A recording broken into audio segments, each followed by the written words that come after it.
welcome back to another Q&A with Be Inspired Counseling and Consulting. I have the pleasure of being joined today with Tiffany Jones, who is one of our licensed professional counselors here at Be Inspired Counseling and Consulting. And we're going to talk about a topic today that I think affects more people nowadays than maybe in the past.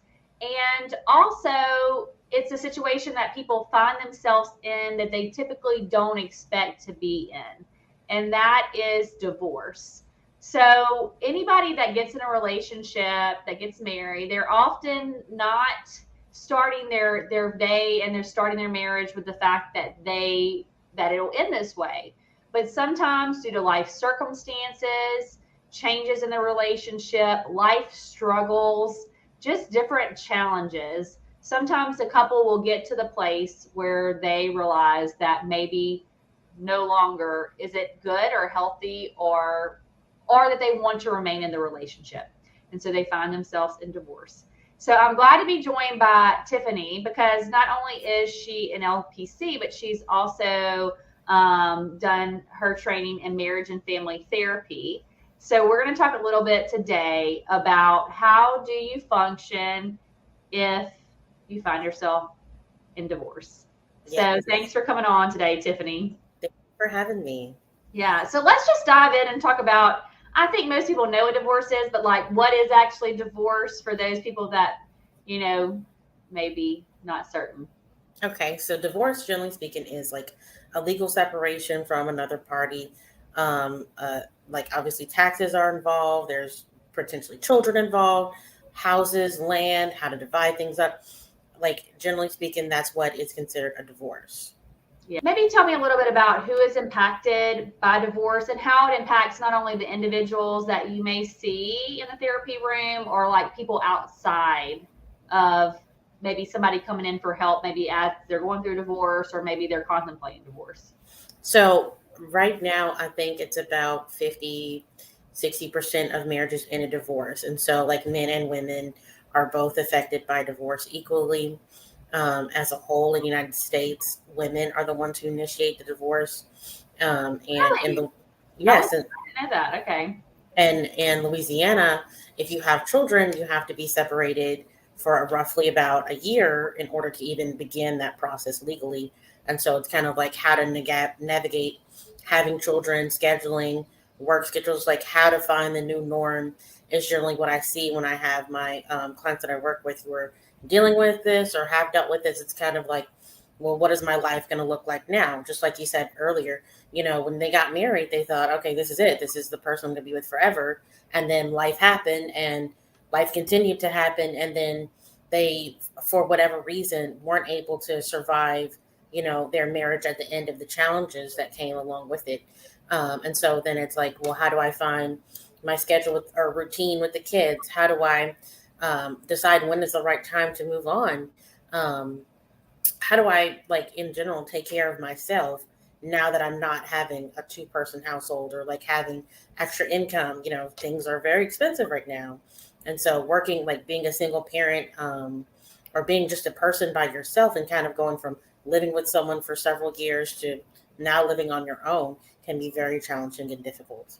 Yeah, and I think I'll be honest with you. I know that I've had to work with people that, it's very scary. And sometimes them getting to the actual decision to say, I no longer feel like this relationship is something I can then remain into. There's a lot of uncertainty with that, because you're right. Sometimes our normal, even though it may not be functioning correctly or functioning well, like it's creating maybe stress, anxiety, anger, unhappiness, even going to the extent of like maybe even entering into depression, like high conflict. I mean, there's all different kind of, situations or environments that then lead people to say, okay, I think I'm ready to step out of this relationship. But there's a lot of uncertainty about what it's going to look like on the other side, because this has been the norm, right? And yes, though it may not be ideal, sometimes we can get comfortable in unhealthy situations or in very challenging situations because it's familiar.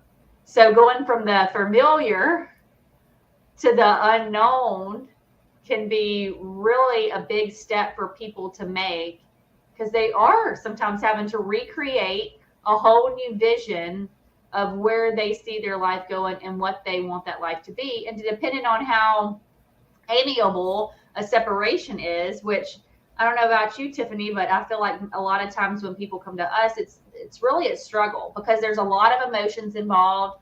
There may be both partners that decide that they no longer want to be married, but there may be one person that in that situation that does not no longer want to be married and one person that does.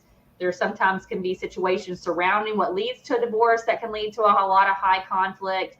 There can sometimes be family involved because you're involved in family system that you've been a part of, or even friends. I mean, I've talked to people who have went through divorce and they said, you know what, Christy, the one thing I didn't really anticipate was the fact about some of these friendships that I would lose in the process.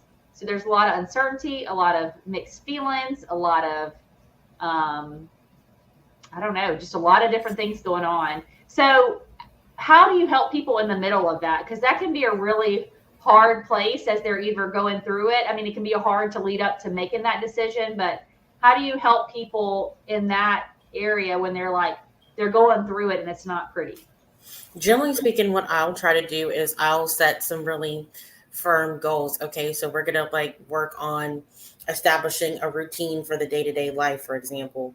Or okay, what do you want to be for co-parenting with this other person because they're the other parent now? How can you take care of yourself in the process of being a good parent to your children? It's a lot of validating feelings and emotions that you made the right decision because, being a parent, you feel guilty for being selfish and making a decision for you, but you have to make a decision that's going to put you in the best possible mental health to take care of your children. Because if your mommy's miserable, your kids are going to be miserable. They're going to see that, they're going to feel that. And so it can be really difficult leading up to the decision, but going forward, okay, now I've done it, I've taken the leap, what's next? And so finding a routine, having a really strong support system, figuring out what works for you. And then once everything kind of like adjusting to the changes that come along with it, dad picked him up on from school on Tuesdays and Thursdays. Well, now how am I going to figure that out? I may have to enroll them in daycare. Like you have to kind of find what works best for you and go from there. And then like after like adjusting to all of those things, going through the grief process, like going through the different stages of, adjusting to it, the depression, the denial, like going through all of those things at the end of the day being, okay, I'm in acceptance. I've accepted the fact that this is my life now. So then how do I decide when is the right time to move on? Like when is the right time to try to do something for me and find someone else if I even want to do that? Is getting remarried even something I want to do? All of those things are questions that I generally find the clients that I work with having whenever they make this decision. Yeah, and it is a lot of questions. So when somebody is in the thick of it, they do have to make a lot of decisions, or Yes. they have to solve problems that they may have not had to solve before, which can lead them to be feeling very overwhelmed. Mm-hmm. How do you help people in those regards figure out what to do and focus on next? Because I mean, if you Um, look at it all at once, it can be like, oh, I don't even know. I'm still just trying to figure out my own emotions about everything that's going on. I don't even know what I'm supposed to be focusing on. And I guess, like you said, the first thing you might get them to is how we can create a routine so there mhm. can be some sense of normalcy in the chaos. But then, what would you say to them to do next to figure out what they should be figuring out? So what's most important? So, okay, obviously kids are in school, so we got to figure out who's going to pick them up, take them to school. We got to figure out if they're in sports, what's their routine. You have to go to work. You have to figure out childcare if it's needed, if you need a babysitter, if you need to put them in daycare, figuring out all of those things. So then once your day to day, Monday through Friday, generally speaking, is figured out, okay, well, let's figure out what's next. Like, how do we decide like when to go grocery shopping? Doing the household chores, like balancing everything that's now kind of fallen all on their shoulders now that they don't have another party in the actual home. And that's why I say a lot of times, like, you need to rely on your support system because this can be the extra person who, even if they can only watch the kids like once a week, that helps tons when you're like, okay, I'm by myself.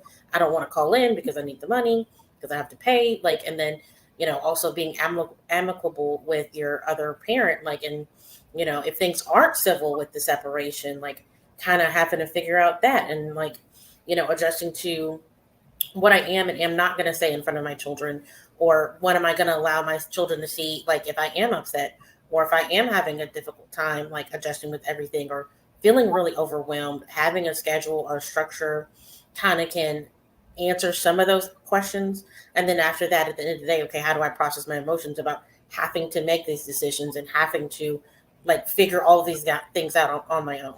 Yeah, yeah, and like you said, whether there's children in the mix or whether you're just going through this as a separation relationship, I mean, there's a lot of changes and there's a lot of things to figure out.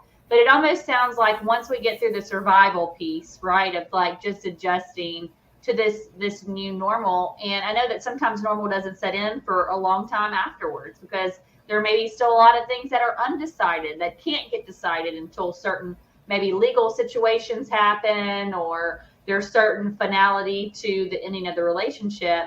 But then the next piece is once we have some of that survival period kind of in a place where, okay, I'm done. I'm kind of out of the survival period. Now I'm into the kind of exploring life, what I want life to look like after this. Then it's kind of trying to unpack those emotions. What emotions do you find that people do have as they're going through a divorce and even afterwards as they're trying to re-envision how they want their life to be? A lot of fear of the unknown, anxiety, stress, depression, panic attacks, things of those natures, like irritability, frustration, all of the anger, even, are all things that kind of come along with the going through this process. Because it's like they may feel frustrated with why, like the situation, why do I even have to do this? Or they may feel angry with the other party, like, we agreed on XYZ for parenting and then they did XYZ, and now I have to be the bad parent and have these rules and these structures at my house when we were supposed to equally have these rules at both of our houses. Or feeling stressed out or overwhelmed with, okay, now I have to manage all of the bills of the household. Now I have to manage everybody else's schedule on top of my own. Don't and that doesn't even consider like if they have health issues or if their children have health issues. Well, how am I going to get this person to the doctor's appointment, or how am I going to get myself to the doctor's appointment if I'm sick? And how, like, can I afford to take off because I have to pay these bills on my own? And like having to have all those things in consideration. And I've seen some clients that I've worked with, it be like a motivator for them. Okay, I always wanted to go back to school, but this other person was there to help with the bills. Well, now this is my motivator. I'm going to go back to school at night and I'm going to work during the day just because I know that I can because of my kids. Someone's there to watch them, or I'm going to take classes online. I have one client, she's going back to get her social worker's degree because she had a separation. And so she's like, I need that kind of income in order to support me and my children. And so making that decision and like moving forward with, okay, now I'm like, this is what I'm dealt with. Life is giving me lemons. I'm going to make lemonade and I'm going to like do more with my life because I want to be better and do better for my children. Yeah. Well, and I think like a lot of times too, there's just such a range of emotions, right? It's like a very much emotional roller coaster, as like any type of grief or loss or unexpected change happens in your life. And I think that is sometimes people don't see divorce as loss, but it is a loss. It is a loss of a relationship. It's a loss of dreams sometimes. It's a loss of expectations of what you thought life was going to be like, and being able to find some time to cope and figure out ways to heal with that loss can be very powerful, but it can also be an opportunity to reimagine and redefine how you want things to go. And like you said, sometimes even a more motivating force to say, hey, in the past I may have felt limited or held back in this situation. This actually can be a force for good. And I think trying to find the reframe and all of this hard time as you're navigating this can be really helpful. But that may lead me to the next question, because I know that there's a lot of things that people can go through from all of these changes and all of these things that they're having to deal with. How does therapy help people maybe either contemplating divorce or going through divorce, or maybe they've even done with all the survival of divorce, and now they're at a place where they're like ready to process all that went on, maybe the hurt they want to process and heal. Maybe they want to identify what got them there to begin with so they can be able to heal and figure out what they want next if they do want to re-enter relationships. So how does therapy kind of help people? I feel like I like to compare it to preparing for the rain. So whenever the rain is coming, okay, what can we do? So I know I need an umbrella, I need rain boots, I need to find shelter. I need to do something other than stand out in the rain and wait for the dark clouds to come. And if I see it coming, okay, well, how can I prepare for it? Or even if I don't see any clouds coming right now, how. So I like to provide tools, education, things of that nature, much so being like supportive. Um, in general, helping process emotions, like increasing emotional intelligence, all of the things, supportive therapy, CBT, psychoeducation, just to prepare them for when life comes up, or if they're going through the process of making a decision to get divorced, to prepare them for going through those changes and like learning how to adjust to the changes that come along with it. Yeah, yeah. And I think that oftentimes, whenever you're going through this and you don't have a lot of supports, it can be really challenging to do this on your own.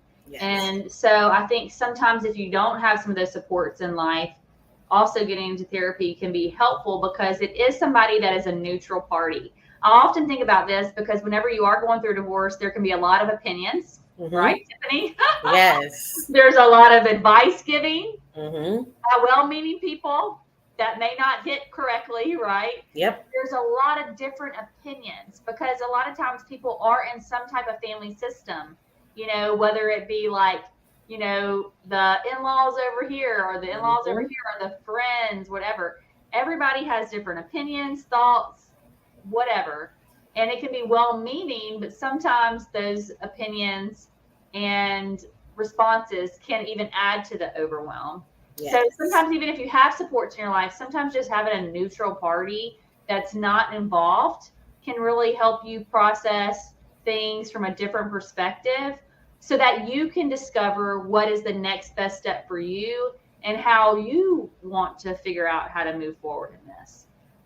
Because a lot of people have opinions about how you should move forward, but sometimes discovering and having just a space to sit down, verbally process, figure it out. What do I feel like is best for me? Or if you do have children involved, what's best for children can really go a long way and almost helping you relieve some of the burden of all the responsibilities that you may have now been placed on you to figure some of this stuff out.